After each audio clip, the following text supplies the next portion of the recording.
My topic, my name is Stephen James in CGS3095 section 02 for fall 2013 technology in a global arena.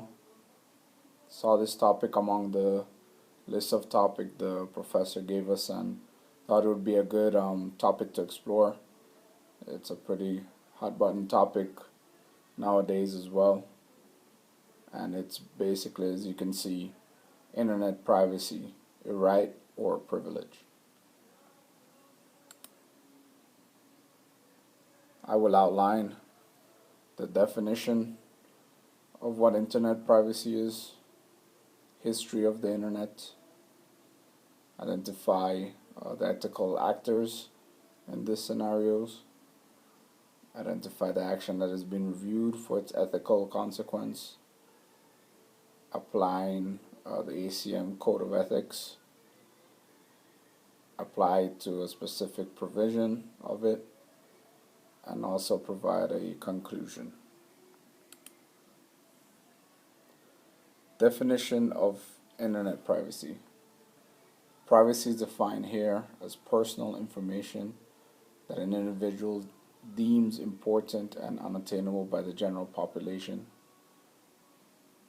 Personal information includes a person's name, physical address, email address, online username, telephone number, social security number, and any other information with which that person could be identified. Privacy also involves the individual's right to control the dissemination of personal information.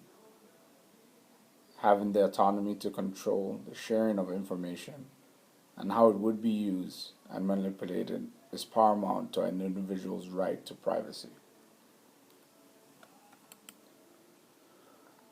When we look back at the history of the internet, really quick, brief, the internet started with the progression of electronic computers in the 1950s.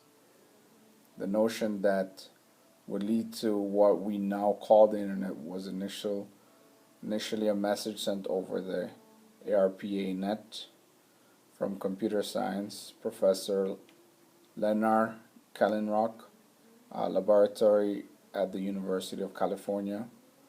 It was not until 1982 that the Internet Protocol was standardized, and consequently the concept of a worldwide network of interconnected TCPs and IP networks called the Internet was introduced. When we look at the issue of the Internet privacy being a right or a privilege,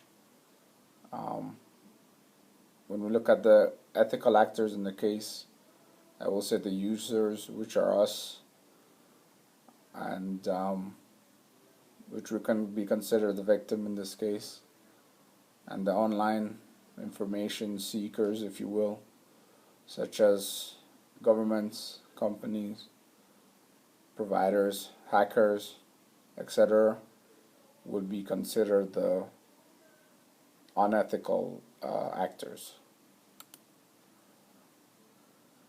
In identifying the action that is being viewed for ethical consequence, the fact that users' personal information, such as bank accounts, social security, medical records, emails, conversations, any data that is transmitted is being recorded, stolen, viewed, and are stored, as the NSA does. Just keep storing any bit of information that is out there, including the major breakthrough they made in 2010 that could read such encryptions for personal files. I know as a class we have decided that the NSA can basically snoop around and gather all this information as long as it stops a cause or stops a stops a terrorism attack. I like to apply the ACM code of ethics to many situations, given just the nature of class and the topics we have dealt with, all being technological based. Um, I would think the 1.2 code, which is avoid harm to others, is one that can be applied to the situation. Also, the 1.31 to be honest and trustworthy, the 1.71 to respect the privacy of others, which I think it's the most applicable, and honor confidentiality. That goes both, I guess, if you're a professional and companies that have all these information and are required to protect them. When we look at applying the specified provisions, as I said, applying the ACM code 1.7, respecting the rights of others, is a perfect one to be applied to determine that the unauthorized accessing of someone's personal and private information is unethical.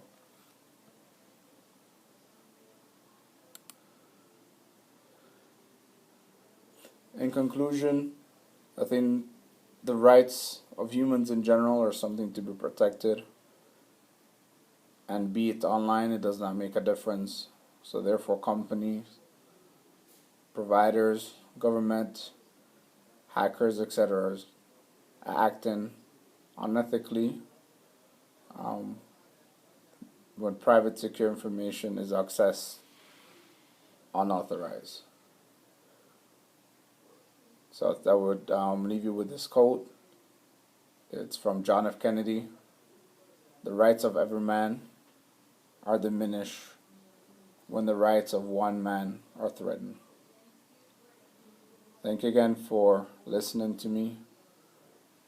I'm sure you have your opinions on the matter of protecting our privacy online, especially with our sensitive information that is being gathered probably without our knowledge and decrypted and sold in different arenas without our knowledge as well. So stay safe out there, guys.